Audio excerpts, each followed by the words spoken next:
하나님의 말씀 고린도 전서 2장 1절에서 2절 말씀입니다. 고린도 전서 2장 1절에서 2절 말씀 제가 봉독하겠습니다. 형제들아, 내가 너희에게 나아가 하나님의 증거를 전할 때에 말과 지혜의 아름다운 것으로 아니하였나니 내가 너희 중에서 예수 그리스도와 그가 십자가에 못 박히신 것 외에는 아무것도 알지 아니하기로 작정하였음이라. 아멘. 할렐루야. 이렇게 만나 뵙게 돼서 반갑습니다. 저는 광명에 위치한 새생명교회를 담임하고 있는 김광복 목사입니다. 오늘 제가 여러분들에게 전할 것은 다른 것이 아니라 예수님을 어떻게 만났고 또한 그 예수님께서 저의 삶에 저의 인생에 어떻게 계획하시고 설계하시고 또한 저를 만나주신 그 상황과 사건에 대해서 여러분들에게 말씀을 전하려고 합니다. 부족하고 연약하지만은 이렇게 이 자리에 설 수 있는 은혜 주신 하나님 앞에 모든 영광을 올려드립니다. 각자가 하나님을 만난 증거가 다 다릅니다. 어떤 사람은 전도를 통해서 하나님을 만나게 되고 어떤 사람은 질병 가운데 하나님을 만나게 됩니다. 그런데 저는 누구에게 전도돼서 예수를 믿은 것이 아니라 우상 숭배하는 가운데서 주님이 직접 찾아오셨고 주님을 만나게 된 특별한 케이스입니다. 그 특별하게 만난 그 살아계신 하나님을 이 시간 같이 나누기를 원합니다. 저희 집안은 3대가 불교 집안입니다. 그 집안 중에서도 작두타는 무당인 저희 예숙모가 있고요. 그리고 저는 3남 1녀 중 막내로 태어났습니다.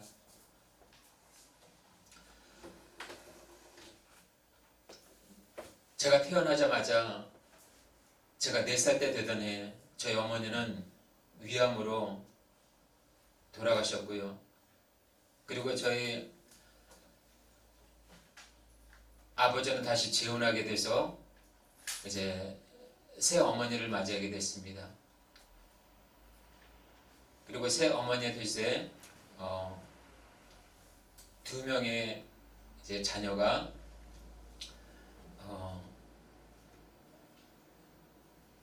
생기게 되었고, 그리고 그런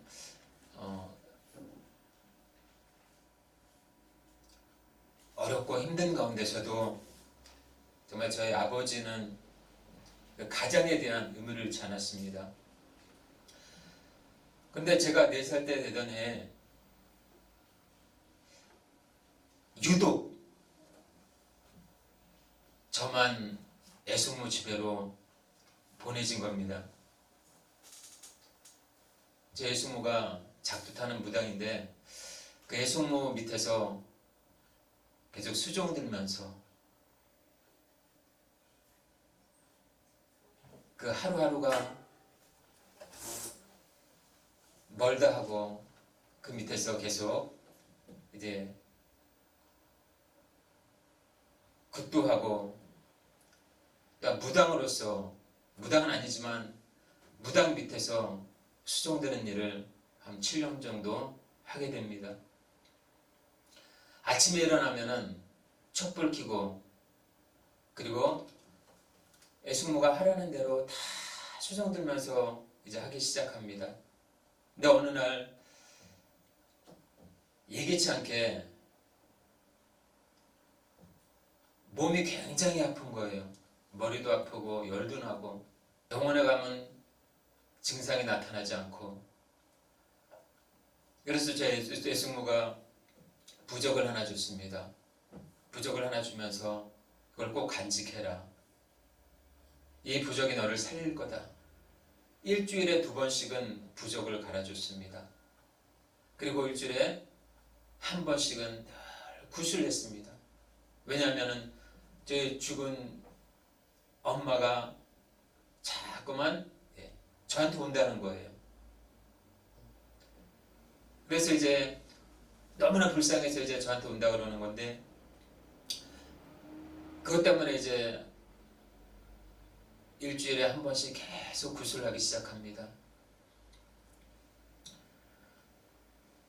그런데도 이유를 모를 그 병은 계속 저를 억압하기 시작했고, 병원에 가도 병명이 안 나타나는 그 병을 해결하기 위해서 정말로 신이라는 신들은 다 찾았습니다.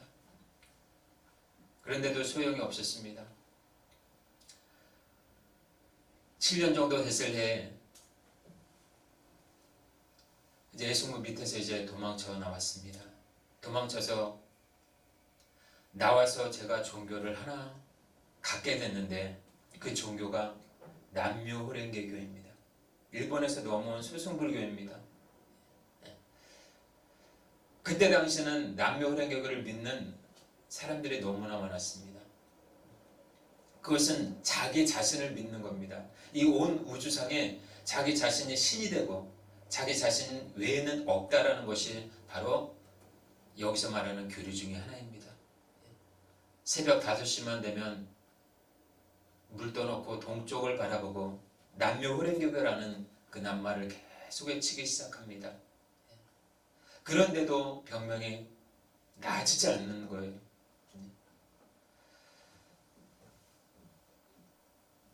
이거를 믿어도 소용이 없구나. 이 종교가 나를 구원하지 못하는구나.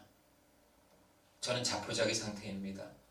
삶은 더 힘들어지고 인생을 회고하면서 내가 왜 살아야 되는지 어느 날 극단적인 선택을 하게 됩니다. 그런데 어느 날 방 안에서 울고 있을 때 어디선가 노랫소리가 들리는 거예요. 그 노랫소리는 세상에서 들어보지 못한 노래입니다. 천상의 노래입니다. 누가 틀은 것도 아닌데 방 안에서 그 노래가 울려 퍼지는 거예요. 근데 신기한 것은요, 그것을 경험하고 난 다음에, 제가 그리스도인이 되고 난 다음에 그 찬양이 있더라고요. 보니까 똑같지는 않지만 유사한 찬양이 있더라고요. 그 찬양은 이런 곡이었습니다. 지치고 상한 내 영혼을 주여 받아주소서. 내가 주께로 지금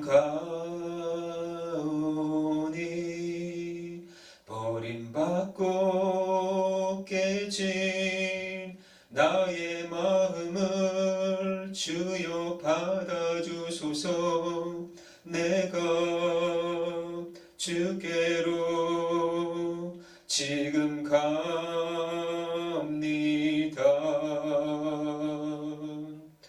험한 세상에 나 혼자 있게 마시고 오 주여 나를 인도하소서.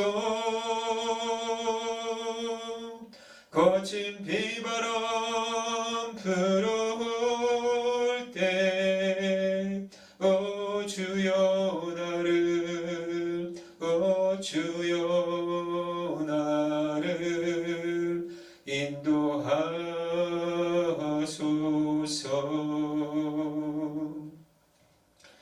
예, 이런 찬양이었습니다.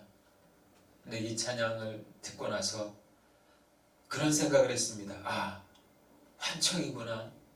사람이 이래서 정신병원에 가는구나. 그래서 잠시 정신을 차리기 위해서 잠깐 누우려고 하는데 눕는 그 속도에 따라서 이 음악이 줄어드는 거예요. 그리고 눈을 감았는데 눈앞에서 빨간 십자가가 확연히 선명하게 그것도 앞에 딱 나타나는 겁니다. 아, 이러다 정신병원에 진짜 가겠구나 생각한 나머지 바람을 쐬러 잠깐 나갔습니다. 바람을 쐬러 나갔는데요, 참 하나님 인도하심인 것 같았어요. 바람을 쐬러 간 곳이 하필 교회 앞이었습니다. 지금도 생각나는 게 대한예수교 장로회 푸른교회라고 하는 그 교회 앞에까지 제가 간 거예요. 아까 내가 봤던 건데 문득 생각이 났습니다. 교회가 뭐 하는 데인지, 여기는 무엇 하는 데인지 궁금해서 문을 두들겼습니다. 안에서 누가 나오는 거예요. 지금으로 얘기하면 목사님이시죠. 문을 열자마자 저를 딱 보고선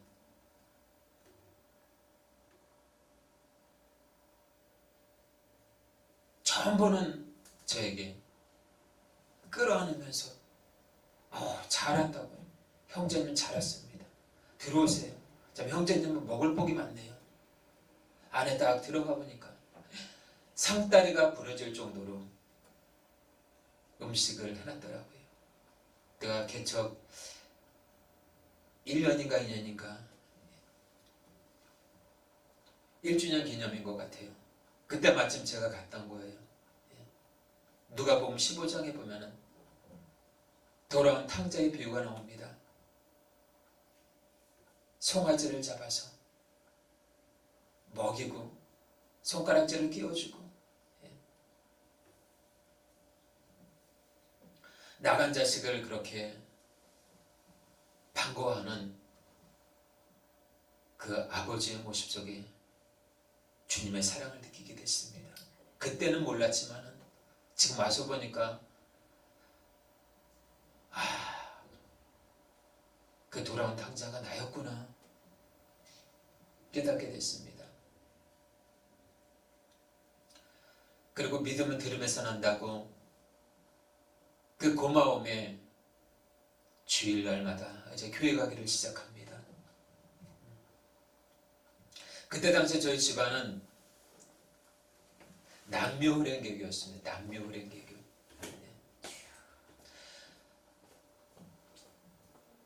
남묘훈련교교를 믿고 있는데 제가 교회 가는 거를 집에서 알아버린 거예요. 그래서 저희 아버지가 식칼을 들고 저희가 다가오는 것입니다. 너 살래 죽을래? 예수 믿을 거냐 안 믿을 거냐? 그야말로 눈이 뒤집혔어요. 눈물을 흘리면서 저에게 목에 칼을 댑니다. 너 죽고 나 죽자. 누가 말리지 않으면요 정말 뭐 일일이 날 것 같아요.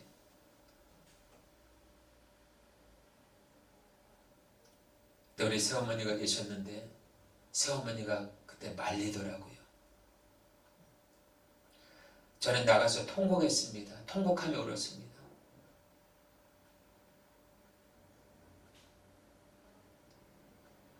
하나는 베드로처럼 예수님을 배반한 것에 대해서 너무나 가슴 아파서 울었고요. 또 하나는 내가 이 종교 하나 때문에 가정을 어지럽히면 안 된다 생각하면서 아버지의 마음을, 제 육신의 아버지의 마음을 아프게 한 것에 대해서 너무나 죄송스러운 마음으로 울었던 것, 이것이 교차가 되는 거예요. 그래서 아버지한테 결단했습니다. 아버지 죄송합니다. 이제부터 예수를 믿지 않겠습니다. 아버지가 원하는 대로 그런 아들이 되겠습니다. 결단을 했습니다. 그런데 그 상황에서도 하나님은 다니엘의 세 친구를 예배해 놓으셨던 것 같아요. 제 친구들 3명이 있었습니다. 저에게 계속 교회 가자고 꼬시는 거예요. 저는 결단했습니다. 교회 안 가기로. 교회 안 가기로 결단했어요. 그러면서도 하나님께서 저를 향한 그 계획과 저를 향한 사랑을 놓지 않았습니다.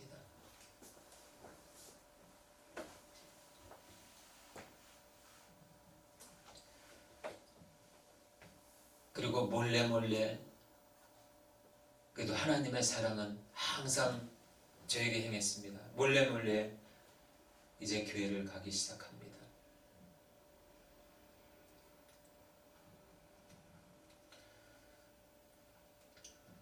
그럴 때는 모르겠지만은 하나님의 사랑이 이렇게 크구나라는 것을 그때 알았습니다.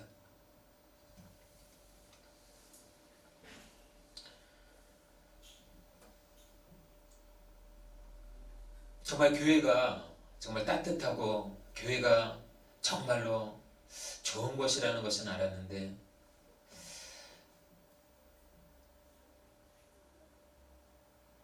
왜 예수를 믿으면은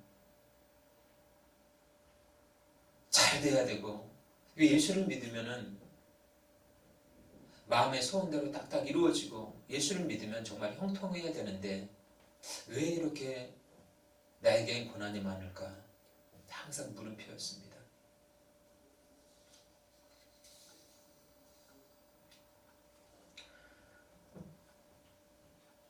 그리고 교회 다니는 순간 저 예수무가 그걸 알았어요. 작두 타는 무당인 예수무가 그걸 알았어요. 얘기하지도 않았는데 그걸 알았습니다. 그래서 저희 집에 전화가 온 거예요. 얘 광복이 얘는 신을 받아야 된다. 신내림을 받아야 된다. 절대로 교회 다니지 못하게 하라. 교회를 다니면 가정이 망한다. 엄포를 놓는 거예요.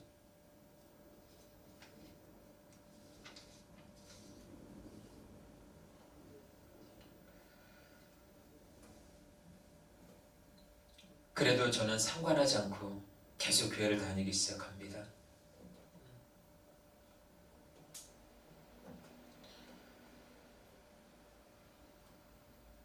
하나님의 은혜가 아니었다면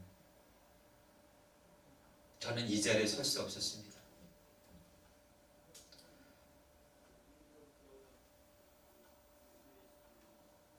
흑암의 새벽에서 저를 건져주신 그 하나님을 찬양합니다.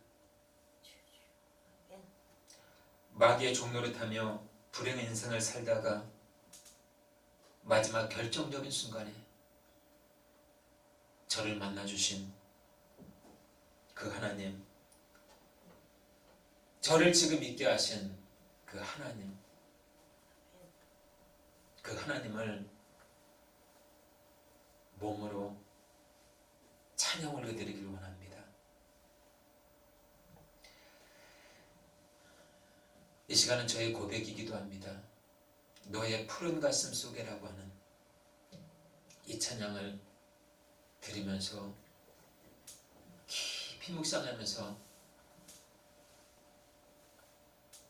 하나님께서 안무할 수 있는, 창작할 수 있는 은혜도 허락해 주시더라고요. 기도하면서 만든 찬양이기도 합니다. 이 모든 영광을 우리 하나님 앞에 올려드립니다.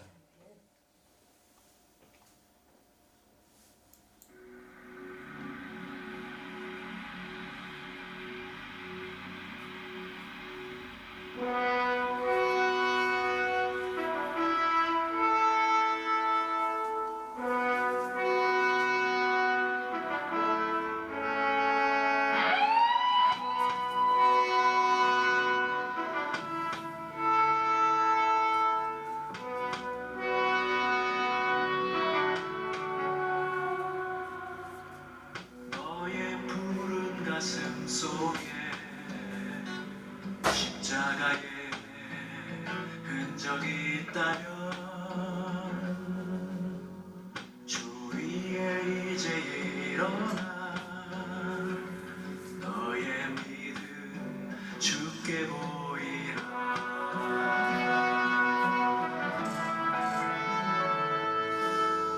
너의 뛰는 가슴 속에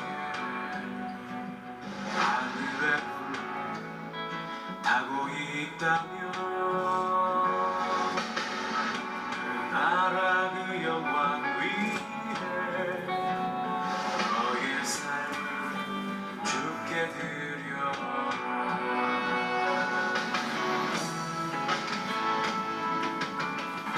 오랫동안 불러왔던 그 나라 이제 오도록 우리 주의 은혜에 이 땅 있으며 그르도록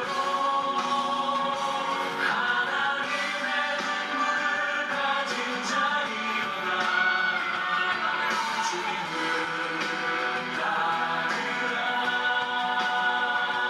너의 십자가 지고 주님을 따르며 온 세상 주 영광 보겠네.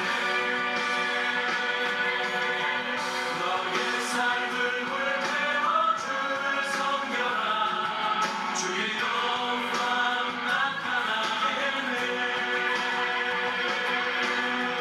고래와 배한 이 땅 꽃을 피워라.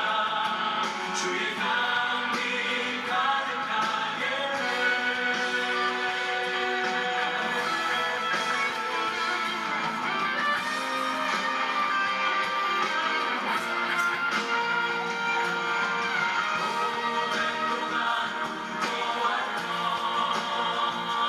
그 나라 이제 오도록 우리 주의 은혜에 이 땅 있으며 그르도록 하나님의 눈물을 가진 자 일어나 주님을 따르라. 너의 십자가 지고 주님을 따르며 온 세상 주 영광 보겠네.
너의 푸른 가슴 속에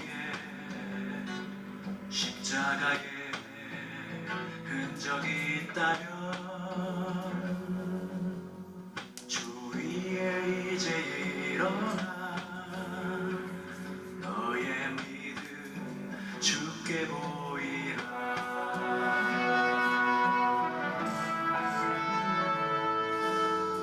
너의 뛰는 가슴 속에 하늘의 불 타고 있다면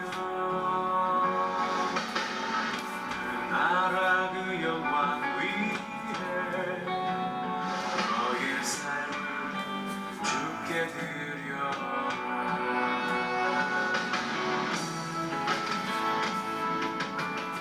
오랫동안 불러왔던 그 나라 이제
하나님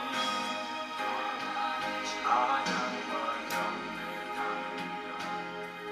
하나님의 선하심을 닮아간다. 나의 모든 것 창조하신 우리 주님이 너를 자녀 삼으셨네.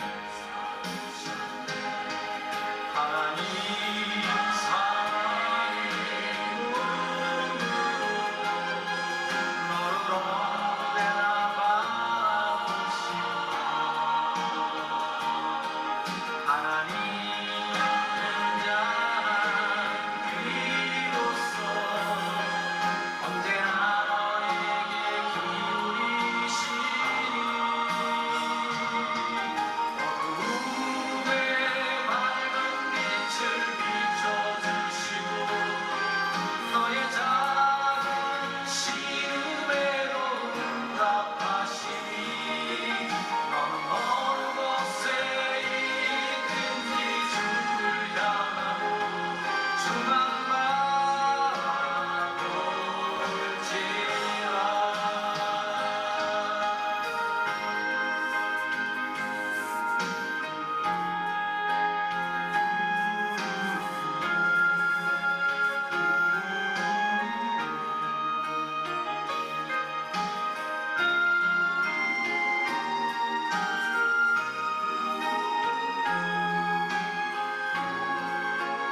고단한 내 삶 멈춰라. 하늘바람 불어오는 날 너는 새롭게 되리. 헛된 열망의 거리에 분주한 내 발 멈춰라. 하늘 노래 들려오는 날 너는 춤추게 되리.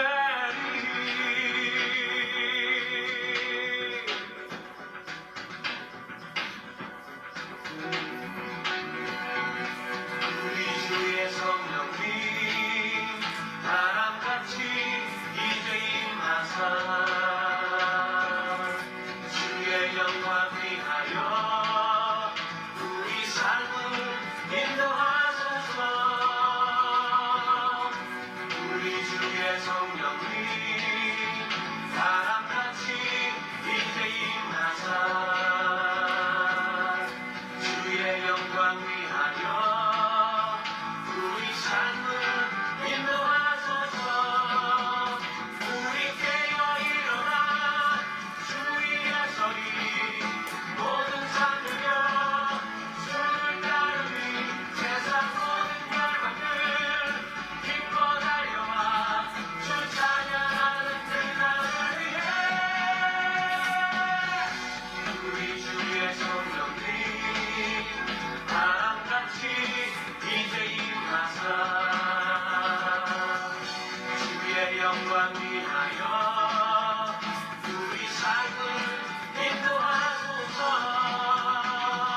세상이 말씀하시마다 주의 성령이 하여 주님의 뜻 굳게 하소서. 세상이 거리마다 주의 영광이 하여 주님 나라 보게 하소서.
영광 위하여 우리 삶을 인도하소서.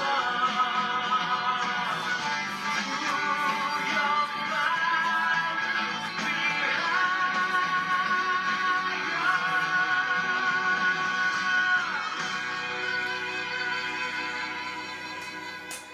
어렸을 때부터 춤을 췄습니다. 초등학교 6학년 때부터 춤을 췄는데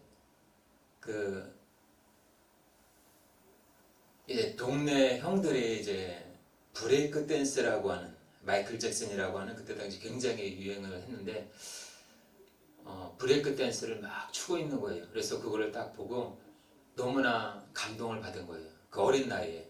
그래서 배우기 위해서 그 형들을 붙잡고 이제 막 가르쳐 달라고 이제 그 춤에 대해서 이제 가르쳐 달라고 막 이렇게 애걸복걸했습니다. 형들이 이제 하나하나 가르쳐 주기 시작했는데요. 그 춤을 어렸을 때부터 추다 보니까 참 몸이 익은 것 같아요. 지금 와서는 하나님이 몸 찬양 사역자로 이렇게 사용하시고 있지만은 정말로 그때는 그 춤이 정말 저 인생의 전부였던 것 같습니다. 자, 그러고 난 다음에 이제 세월이 지나서 이제 군대를 가게 됐습니다. 제가 군대 이제 공군을 입대했는데 이제 군대에서 이제 하나님의 은혜를 많이 받게 되고 그리고 나서 이제 진로에 대해서 이제 생각하지 않을 수가 없어요. 그래서 이제 진로에 대해서 고민하고 생각한 끝에 결정 내린 것이 바로 탤런트가 돼야 되겠다. 연기자의 길을 가야 되겠다 해가지고 MBC 문화방송 옆에 있는 그 탤런트 전훈 선생님이 운영하는 MTM이라고 하는 연기학원이 있습니다. 이제 거기 들어가서 비싼 돈 내고 이제 거기서부터 이제 차근차근 연기에 대해서 이제 공부하기 시작했습니다. 방송국 생활을 하면서 이제 조그만 단역 같은 걸 이제 제가 출연도 하고 그랬는데 정말 뭔가 꿈을 이루기 위해선 정말 정식적인 코스를 밟아야 되겠다 해가지고 명지대학교 사회교육원 연극영화과에 제가 입학을 했습니다.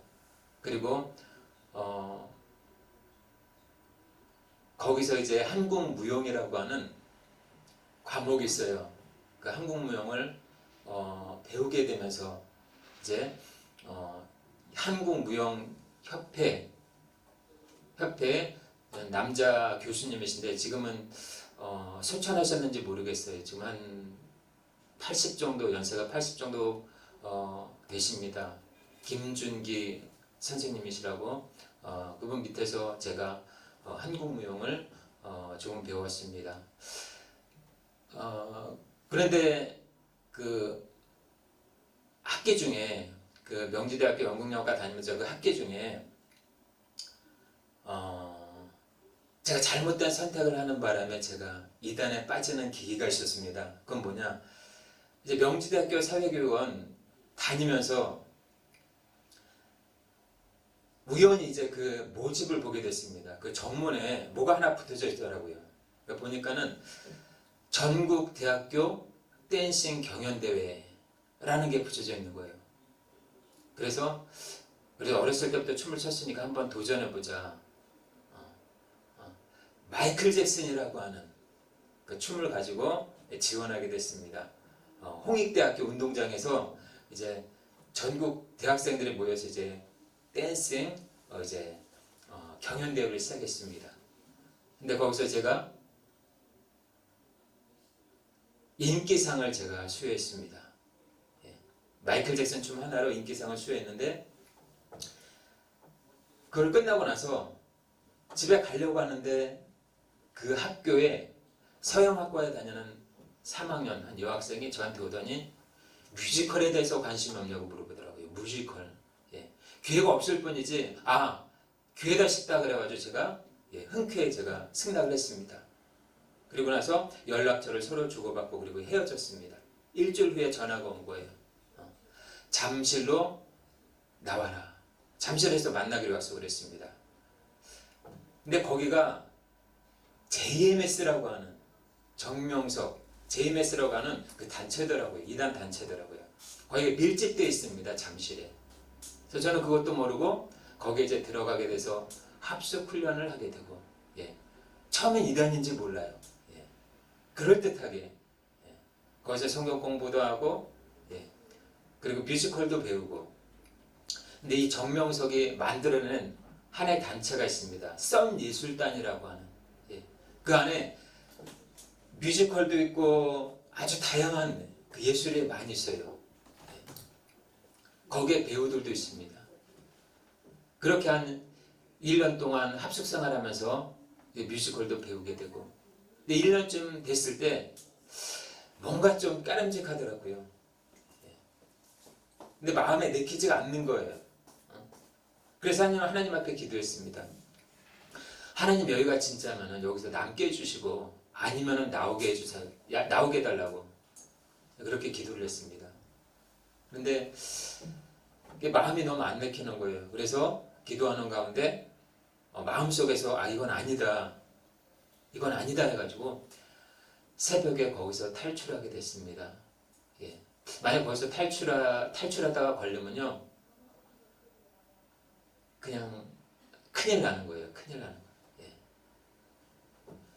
그 전라북도 군산에 월명동이라고 있습니다. 이 정명석 고향이라고 하는 그 본가이기도 한데 그 합숙 생활했을 때 거기 단체에서 거기를 한번 놀러 간 적이 있습니다. 근데 월명동에 가니까는 인부들이 일을 하고 있는 거예요. 인부들이 돌을 메고 삽질하고 막 무거운 짐을 땀 흘리면서 일하고 있는 거예요. 그런데 제가 봤을 때 그냥 노가다 떼는 인부는 아닌 것 같아요. 느낌상. 그래서 물어봤어요. 궁금해가지고. 이 사람들 인부냐고 물어봤더니 인부가 아니라 정명석에게 정명석 말에 불순종했거나 그 거기에서 따르는 교리에 반한 행동을 했을 때 형을 때린다는 거예요. 형. 1년, 2년, 3년, 몇 개월. 그렇게 형을 때리는데 그 잘못해가지고 온 사람들이 거기서 이제 벌을 받는다는 거예요. 벌을. 마치 이스라엘 백성들이 애굽에 종살이했을 때 그런 걸 연상케 하더라고요. 그러니까는 정명석 한마디의 진리예요. 진리. 이거 하지 말라고 했는데 이걸 하면은 그건 법에 걸리는 거예요. 그래서 그거를 딱 보면서 참 굉장히 신기하기도 했지만은 참 마음이 좀 불편한 것 같았습니다. 그래서 1년 정도 딱 채우고 나서 거기서 이제 탈출하게 되고 그리고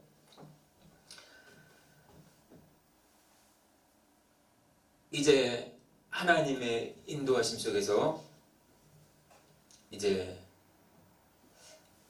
건전한 신앙을 가져야 되겠다 해가지고 이제 집 앞에 그때 당시 이제 저는 저희 형하고 형수님하고 같이 이제 생활을 했습니다. 형하고 형수님 밑에서 같이 생활하면서 이제 신앙생활을 하게 됐는데 같이 생활하다 보니까는 이게 참 거기에 또 물질에 대한 또 힘듦이 오더라고요. 예. 저희 형이 영화 제작사 대표다 보니까는 저보고 보증을 서달라는 거예요. 그래서 아무것도 정말로 그냥 모르는 상태에서 순수한 마음으로 그냥 제가 보증을 섰습니다. 성경에 분명히 보증을 쓰지 말라고 그랬는데 예. 그 말씀에 정말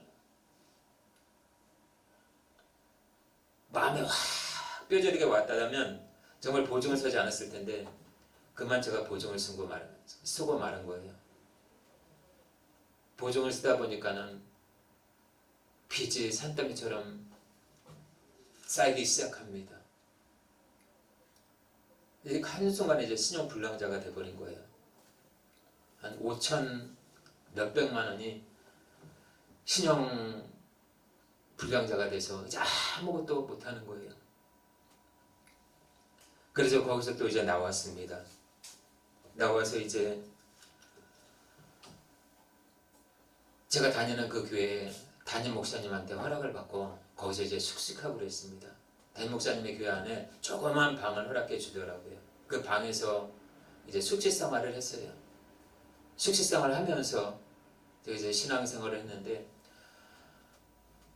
참 그 교회가 좀 독특한 건 뭐냐면 교회 이름은 말하지 않겠습니다. 고신칙이다 보니까는 이 은사나 성령의 은사에 대해서 너무 부정적인 시각을 갖는 교회예요. 고신칙이다 보니까 무조건 오로지 말씀이에요. 근데 제가 하나님으로부터 방언의 은사를 받고 나면서부터 이제 하나님 앞에 기도할 때 이제 방언으로 기도하는 일들이 많았습니다. 그 교회는 한 400명 정도가 되는 성도들이 있는데 방언으로 기도하니까는 부목사님께서 제지하는 거예요. 방언 기도하지 말라. 신비적인 것이라고 하지 말라고 이렇게 제재를 합니다. 그러니까 제가 너무나 답답한 거예요. 그래서 이건 아닌데 그렇지만 교회 그 흐름에 따라야 되겠다라는 마음으로 계속 거기서 신앙생활을 하게 됐습니다. 그런데 마음은 계속 편하지 않은 거예요. 그래서 기도하면서 때가 되면 교회를 좀 옮겨야 되겠다 그런 마음이 들어서 이제 그래서 담임 목사님한테 얘기하고 이제 나오게 됐습니다. 나오게 됐는데요, 갈 데가 없는 거예요. 갈 데가. 거처할 곳도 없을 뿐만 아니라 여기서 나오면은 내가 어디로 갈 건가? 근데 무식권이 생각한 게 조영기 목사님 운영하는 오살리 금식기도원 40일 작정기도를 해야 되겠다라는 그런 마음이 생기더라고요. 그래서 오살리 기도원에 가서 40일 작정기도를 이제 시작했습니다. 40일 작정기도를 하면서 하나님께서 어떤 응답을 주실까 기대하는 마음으로 거기서 40일 동안 이제 기도하면서 있기로 결정을 했습니다. 하루, 이틀, 3일, 10일, 20일 지나도 아무런 응답이 없는 것입니다. 근데 마음은 초조해오고 낙심되고 하나님이 없는 것처럼 자꾸만 마음이 다가오는 거예요. 40일 작정했으니까 40일 한번 채워보자. 끝까지 40일 동안 이제 기도하기로 이제 결단하고 이제 기도하기 시작했습니다. 39일째 되는 날 응답이 없습니다. 40일째 되는 날 머릿속에서 뭔가 하나가 딱 스쳐 지나가는 거예요. 호산나, 호산나 라고 하는 그 낱말에 싹 스쳐가는 거예요. 그때 당시 제가 호산나라는 이메일을 가지고 있었습니다. 그리고 그 기도 안에는 컴퓨터가 다 있었어요. 그래서 호산나 넷 홈페이지를 들어갔습니다. 들어갔는데 들어가자마자 그 바탕화면에 새생명교회 교육 전도사 모집 이렇게 화면에 대문짝만하게 이렇게 눈에 보이는 거예요.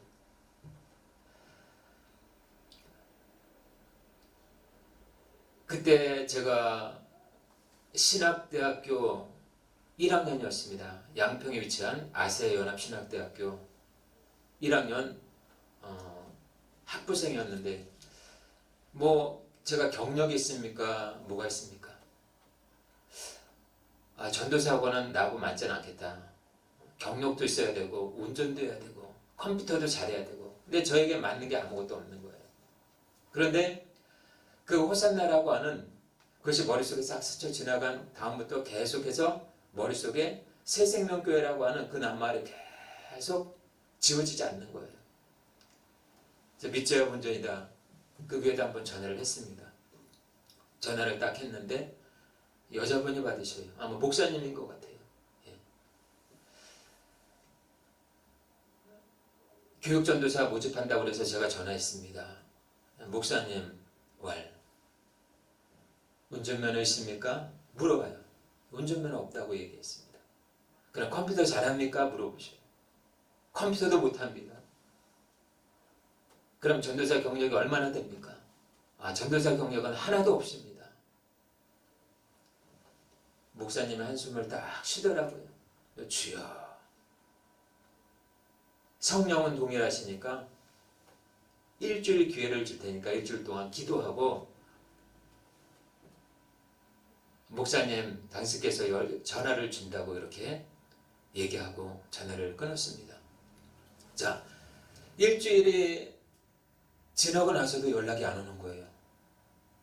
요즘 같으면은 목사님이 이렇게 청빙한 전도사가 정말 필요하면 전화를 줍니다. 근데 요즘 같아서는 그렇지 않죠. 전화가 안 오면 안 됐구나 이렇게 생각해야 되는데 그때 당시에는 제가 무슨 자신감이 넘쳐났는지 제가 먼저 전화를 했습니다. 일주일 지나고서 연락이 없길래 제가 전화를 했습니다. 그러면서 제가 목사님한테 뭐라고 그랬냐면 목사님 하나님이 뭐라고 그러시던가요? 이렇게 물어봤어요. 그 목사님 기가 막힌 거죠. 근데 목사님이 하시는 얘기가 그거예요. 성령님이 전도사님을 쓰시랜답니다. 이번 주일부터 시작하는 걸로 하고 이번 주 주일 8시까지 교회로 오세요. 이렇게 얘기하시더라고요. 예, 할렐루야. 아무런 경력도 없고 부족하고 연약한 저를 사용하신 그 하나님, 저를 쓰시기 위한 하나님의 계획하신 인 줄로 믿고 이제 그 다음 주일날 돼서 이제 교회를 찾아갔습니다. 찾아가서 그때부터 이제 중고등부 전도사 이제 사역을 시작하게 됐습니다. 그런데요, 경력도 없는 저에게 새벽 예배를 맡긴 거예요. 새벽 예배를. 그날부터 잠이 안 오는 거예요. 잠이. 새벽 예배를 어떻게 인도해야 될지, 중고등부 사역자로 갔긴 갔는데 아이들을 어떻게 양육할 것인지 도무지 생각도 안 나고 머리가 까만 거예요. 이제 기도하면서 하나님의 인도를 받아보자.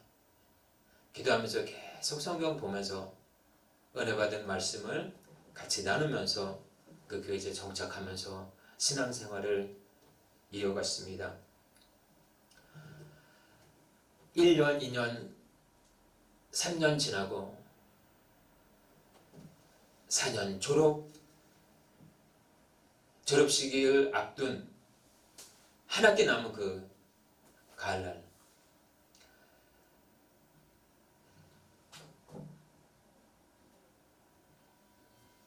이제 학교 등록금을 내야 되는데 어떻게 하다 등록 날짜를 놓친 거예요. 그래서 학교에서 휴학 처리를 낸 거예요, 저를. 그러니까 교회에서는 모르죠. 그래서 이제 학교에 교무처에 찾아가서 사정이 이런저런한데 어떻게 할 수 없냐고, 학교 다닐 수 없냐고, 제가 졸업 마지막 남았는데 어떻게 다닐 수 없냐고 그러니까 그래도 기간이 지났다고 안 받아주는 거예요. 근데 그때 당시 같은 과에 저랑 친하게 지냈던 한 전도사님 한 분 계십니다. 그 전도사님이 하는 얘기가, 자기가 총장님하고 친하기 때문에 자기한테 건네주면은 제가 학교 다닐 수 있게 해주겠다라는 거예요. 그래서 집에 고스란히 모아놓은 그 400만 원을 선뜻 그 전도사님한테 건네줬습니다. 그리고 나서 며칠 있다가 연락이 온 거예요. 해결이 됐으니까 이제 다니면 된다는 거예요. 철떡같이 그거를 믿고 이제 아무런 걱정 없이 이제 학교를 다니기 시작했습니다. 수업 시간에 출석을 불러야 되는데 제 이름을 안 부르는 거예요. 그래서 제가 질문했죠. 교수님, 제 이름을 안 불렀습니다. 전도사님 명단에 이름이 없다라는 거예요. 혹시 휴학되는 거 아니냐요? 아니, 그럴 리가요. 근데 교무처에 가서 한번 알아보려는 거예요. 교무처에 가서 알아봤더니 진짜 제 이름이 없는 거예요. 그래서 이 전도사님한테 얘기를 했습니다. 어떻게 된 거냐? 그랬더니 이제 사실대로 얘기를 하더라고요. 사실은 자기 딸이 너무나 대학을 합격을 했는데 입학금이 없어서 먼저 딸 등록금을 해결했다라는 거예요. 그러니까 너무나 이게 말할 수 없을 만큼 너무나 화가 나는 거예요. 교회 가서 어떻게 얘기해야 되지? 담임 목사님을 알면 뭐라 그럴까? 걱정이 되는 거예요. 마침 주일날 이제 교회에서 광고 시간에 담임 목사님이 이번 우리 전도사님이 졸업을 하니까 우리 성도님들 다 같이 가서 전도사님을 축하해 주려는 거예요. 그래서 어떻게 해요? 이제 휴학 처리된 상태이기 때문에 제가 먼저 얘기했죠. 목사님 안 오셔도 됩니다. 그냥 저 혼자 갈 테니까 오지 마십시오. 아니는 가야 된다는 거예요. 그러니까 자꾸 그렇게 제가 강하게 나오니까 뭔가 좀 의심쩍은 것 같았어요. 목사님 느끼기에. 한 집사님을 불러가지고 그 학교에다 한번 전화를 한번 해봐라. 전화를 한번 해봐라. 그래가지고 전화를 했더니 그날 사건이 터진 것입니다. 전도사님은 휴학 처리되고 목사님에겐 거짓말을 하고 목사님이 예배 끝나고 부르시더라고요. 김 전도사님 이제 그만 사임하셔야 되겠습니다. 그 얘기 듣고 바로 짐 싸고 이제 새벽 2시에 닭똥 같은 눈물을 흘리면서 집에 나왔습니다. 갈 데가 없는 거예요. 하루아침에 노시자 신사가 되어버린 거예요. 잘 아는 장로님이 한 분 계십니다. 그 장로님하고 연락을 어떻게 해가지고 그 장로님이 운영하는 고시원이 있습니다. 그 고시원에 선뜻 저희가 들어와 있으라고 허락해 주신 거예요. 그래서 고시원에 있으면서 이제 1년, 2년 장로님의 그 도우심 속에서 제가 거기서 이제 생활하게 됐습니다. 하루아침에 신형 불량자가 되고 하루아침에 사역지를 잃어버리고 하나님이 원망스럽더라고요.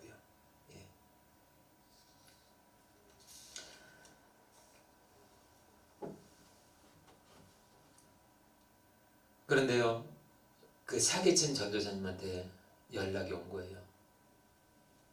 김 전도사, 너 사역지 없지? 내가 잘 아는 사역지가 있는데 거기 한번 가봐라. 거기에 내가 잘 아는 여동생도 있다. 2마리 한번 토끼를 한번 잡아봐라. 사역도 하고 너도 결혼 이제 해야 되지 않겠냐. 그렇게 이제 얘기를 하는 거예요. 그래서 그 얘기를 듣고 이제 제가 전도사 사역지를 알아보러 이제 광명을 이제 제가 찾아갔습니다. 광명을 찾아가서 이제 그 목사님과 면담하는 도중에 그 전도사님이 얘기한 그 중고등부 선생님 얘기한 그 아는 여동생이 나온 거예요. 같이 목사님하고 중고등부 교사니까 중고등부 전도사님이 궁금했던가 봐요. 같이 나온 거예요. 같이 나와서 이제 같이 식사하면서 딱 얼굴을 보고 한눈에 제가 그 자리에서 반해버렸습니다. 그 전에 교회 사역하면서 배우자를 위해서 제가 얼마나 많이 기도했겠습니까? 그런데 딱 마음에 들더라고요. 그리고 딱 한 번 보고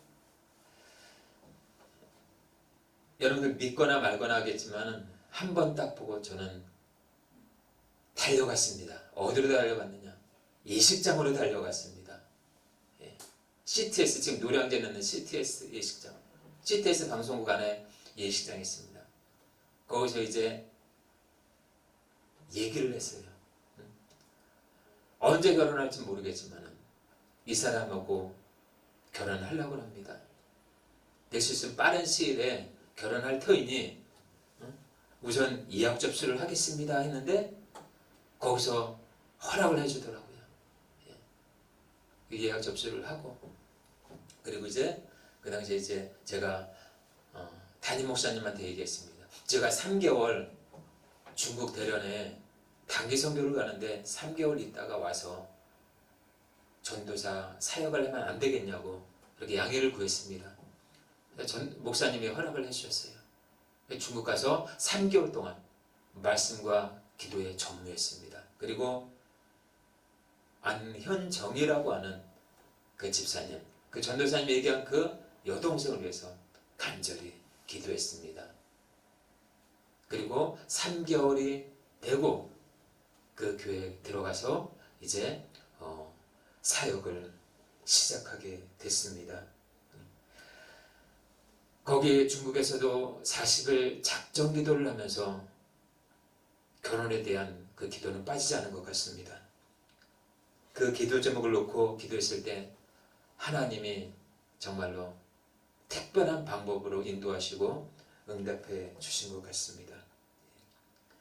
3개월 동안 있으면서 하나님께서 은혜를 주시고 응답도 주시고 또한 새로운 사역지와 그분은 모르겠지만은 제게 배필을 허락하신 하나님께 진심으로 영광을 올려드립니다.